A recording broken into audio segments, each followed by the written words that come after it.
마가복음 15장 16절에서 32절. 군인들이 예수를 끌고 브라이도리온이라는 뜰 안에서 들어가서 온 군대를 모으고 예수에게 자색옷을 입히고 가시관을 엮어 씌우고 격려하여 이르되 유대인의 왕이여 평안할지어다 하고 갈대로 그의 머리를 치며 침을 뱉으며 꿇어 절하더라. 희롱을 다 한 후 자색옷을 벗기고 도로 그의 옷을 입히고 십자가에 못 박으려고 끌고 나아가니라. 마침 알렉산더와 루포의 아버지인 구레나 사람 시몬이 시골로부터 와서 지나가는데 그들이 그를 억지로 같이 가게 하여 예수의 십자가를 지우고 예수를 끌고 골고다라 하는 곳, 번역하면 해골의 고수에 이르러 모략을 탄 포도주를 주었으나 예수께서 받지 아니하시니라. 십자가에 못 박고 그 옷을 나눌세 누가 어느 것에 가질까 하여 제비를 뽑더라. 때가 제3시가 되어 십자가에 못 박으니라. 그 위에 있는 죄패에 유대인의 왕이라 썼고 강도 둘을 예수와 함께 십자가에 못 박으니 하나는 그의 우편에 하나는 좌편에 있더라. 지나가는 자들은 자기 머리를 흔들며 예수를 모욕하여 이르되 아하 성전을 헐고 사흘에 짓는 자여 내가 너를 구원하여 십자가에서 내려오라 하고 그와 같이 대제사장들도 서기관들과 함께 희롱하며 서로 말하되 그가 남은 구원하였을 때 자기는 구원할 수 없도다. 이스라엘의 왕 그리스도가 지금 십자가에서 내려와 우리가 보고 믿게 할지어다 하며 함께 십자가에 못 박힌 자들도 예수를 욕하더라. 아멘. 우리 삶은 어떤 식으로든 사람들에게 영향을 주게 돼 있어요. 또 영향도 받고 있지만 영향을 주게 됩니다. 근데 우리 주변에 다 나를 좋아하고 예뻐해 주는 사람들만 있으면 좋은데 이렇게 얘기들을 하더라고요. 그 관계에 관련된 학자들은 내가 아무리 저기를 해도 잘 못해도 무조건 좋아하는 사람들이 있대요. 좋아하는 사람들이 있고 그리고 관심 없는 사람들이 있대요.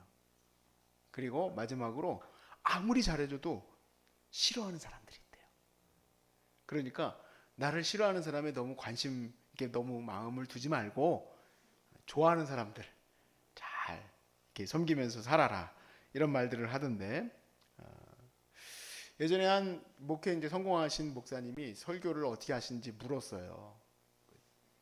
어떤 인터뷰 하시는 분이 목사님은 설교하실 때 어떻게 설교를 하십니까? 그랬더니 나는 설교할 때에 내 설교에 은혜 받고 있는 성도들 눈만 보고 설교를 한다는 거예요.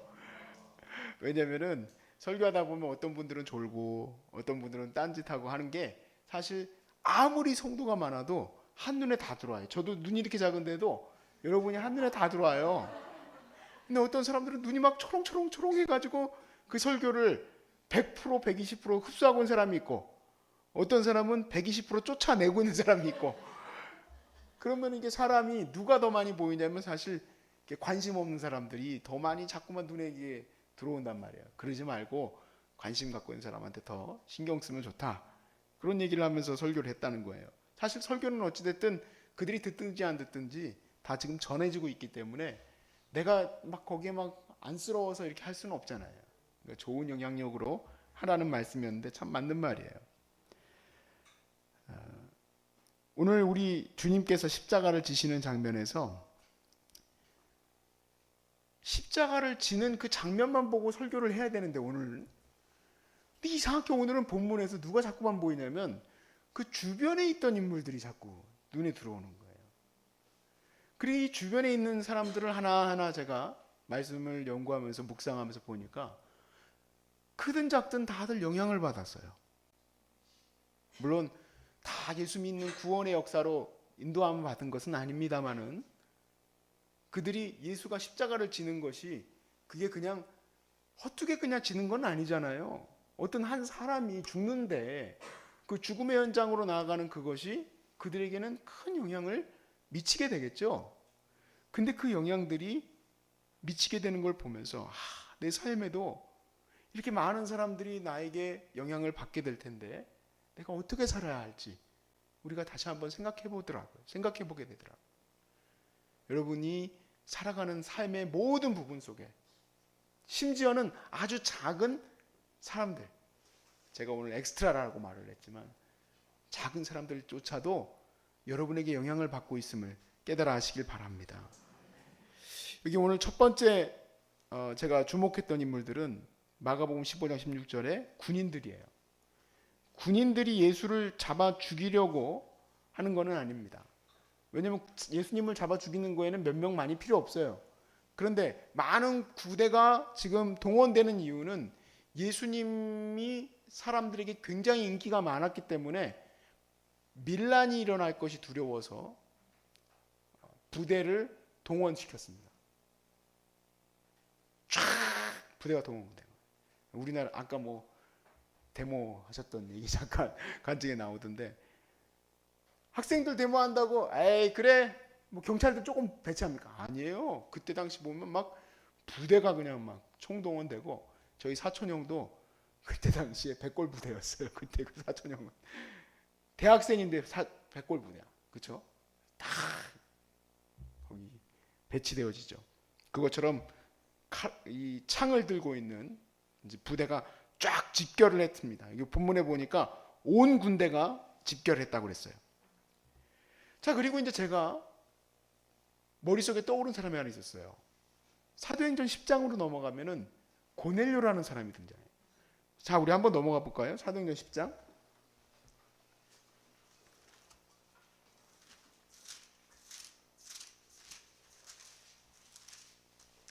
사도행전 10장 1절에 보니까 가이사랴에 고넬료라는 사람이 있으니 이달리아는 이탈리아죠. 이탈리아 부대라 하는 군대의 백부장이다 그랬습니다. 백부장. 그러니까 부대를 동원하는 사람이죠. 이 사람은. 백부장 정도면 뭐 중대장급으로 볼 수 있습니다. 오늘날로 보면 중대장급이고 그때는 어느 정도인지 모르겠어요. 그런데 이 사람이 어떤 사람인가 하고 그 다음에 구절에 보니까 경건한 사람이다. 하나님 앞에 경건하게 서려고 노력하는 사람이에요. 그러나 아무리 경건하게 하려고 해도 군인은 명령에 죽고 명령에 살죠. 그러니까 이 밀란을 막기 위해서 거기에 잠시 참석했던 사람일지라도 이 경건했던 고넬료에게는 예수가 큰 영향을 미치게 돼요. 왜냐하면 그에게 손님이 하나 찾아오게 되는데 그는 베드로예요. 베드로는 누구와 연결이 되어 있습니까? 자기가 눈으로 목격했었던 그 어쩌면 멀리서 봤을 수도 있고 가까이서 봤을 수도 있고 우리는 알 수 없어요. 아니면 소문으로만 들었을 수도 있겠지만 그 예수라는 그 사람이 죽게 된 그 사건, 거기에 직접적으로 연결되어져 있는 이 베드로가 예수를 전할 때 그가 아멘으로 받게 됩니다. 할렐루야. 아, 그러니까 이게 얼마나 큰 영향력이에요. 예수님이 십자가 지러 가시는데 엑스트라 중에 이런 엑스트라가 있을까? 이게 카메라로 찍는다면은 이 고넬료라는 사람을 따로 찍으려고 하지 않으면 어디에 나올까요? 지나가는데 0.5초도 안 나올 수도 있어요. 수없이 많은 사람들 중에 싹 지나갔을 수도 있어요. 그런데 그 고넬료가 구원을 받았습니다. 할렐루야. 구원받았어요. 그 다음에 이제 등장하는 사람을 보니까 이거는 이제 설이 있습니다. 설이라는 말을 하는 거는 성경에는 안 나오는데 그랬을 거라는 그 사람들의 이제 구전에 많이 나오는데 그 사람은 바로 뭐냐면 예수님을 대신해서 십자가 졌던 사람이에요. 고넬료 사람인데 구레네 사람 15장 21절 말씀에 마침 알렉산더와 루포의 아버지인 구레네 사람 시몬이 시골로부터 와서 지나가는데 내가 뭘 잘못했다고 억지로 십자가 지고 가. 그래서 십자가를 지고 갔는데 이 설에 의하면 이 사람이 예수님의 정말 제자가 되어서 주의 복음을 전하는 자가 되었다라고 카더라 그래요. 근데 이거는 우리가 그냥 넘어갈게요. 왜냐면 설이니까. 물론 그 내용이 있지만 그거는 그냥 제가 넘어가겠습니다. 근데 그렇게 지나가다가 십자가 졌던 대신 그냥 억지로 십자가만 져도 예수의 은혜에 젖어들었더라 하는 거예요. 그 다음에는 이제 우리가 강도인데 강도는 다 아시죠? 근데 오늘 본문에 보니까 우리 마가복음 몇 절에 나오죠? 27절인가요? 15장 27절이었나? 네.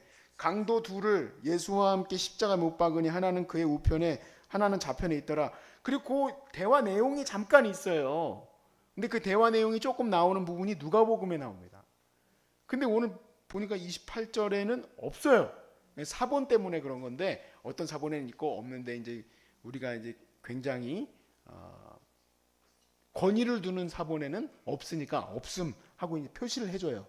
근데 그 대화 내용이 누가복음에 보니까 어떻게 돼 있어요? 한 사람은 예수를 욕하고, 한 사람은 어떻게 욕을 하느냐? 그분은 하나님의 아들이다. 그러니까 잠시 예수님의 옆에서 등장했었던 이 인물도 어떻게 돼요? 구원받아요. 예수님이 누가복음 말씀에 이렇게 얘기하세요. 누가복음 23장 43절에 내가 진실로 너에게 이르노니 오늘 네가 나와 함께 낙원에 있으리라. 아유, 얼마나 감사합니까? 예수님 옆에서 십자가만 달려서 죽어도 천국으로 가게 됐으니 큰 은혜죠, 큰 은혜. 제가 종종 어머니한테 잔소리 듣는 얘기가 하나 있어요. 여러분도 아시겠지만 제가 막 이렇게 막 엄청 막 목사님답게 안녕하세요 집사님, 권사님 반갑습니다 그러지는 않죠. 되게 까칠할 때도 있고 뭐 저런 사람이 다 있어 할 정도로 그럴 때도 있습니다. 그리고 막 뭐 답장에도 여러분이 막 뭐 목사님 어저 존경 뭐 하고 해도 네 알겠습니다 하고 그냥 띡 보내고. 그러니까 여러분이 되게 시험에 들 수도 있어서 죄송한데 제 성격이 그래요. 사실은 좀 많이 묵뚝뚝해요. 네, 미안합니다. 괜찮아요. 미안합니다. 그래서 어머니한테 잔소리를 많이 들어요. 여기 이제 오셔서 제가 이제 기분이 좋을 수만은 없잖아요. 기분이 안 좋게 이렇게 있으면은 야, 너 그러지 마라. 또 뭐 한마디 하려고 그러는 거예요. 성도들은 여기 있는 우리 환우들은 항상 웃고 있어야, 항상 힘이 나고 있어야 힘을 받지. 그렇게 힘 빠져가지고 있으면 되겠어요? 그러면 알겠어요. 전화 받을 때도 여보세요 하고 예쁘게 받아야지. 여보세요. 그럼 돼?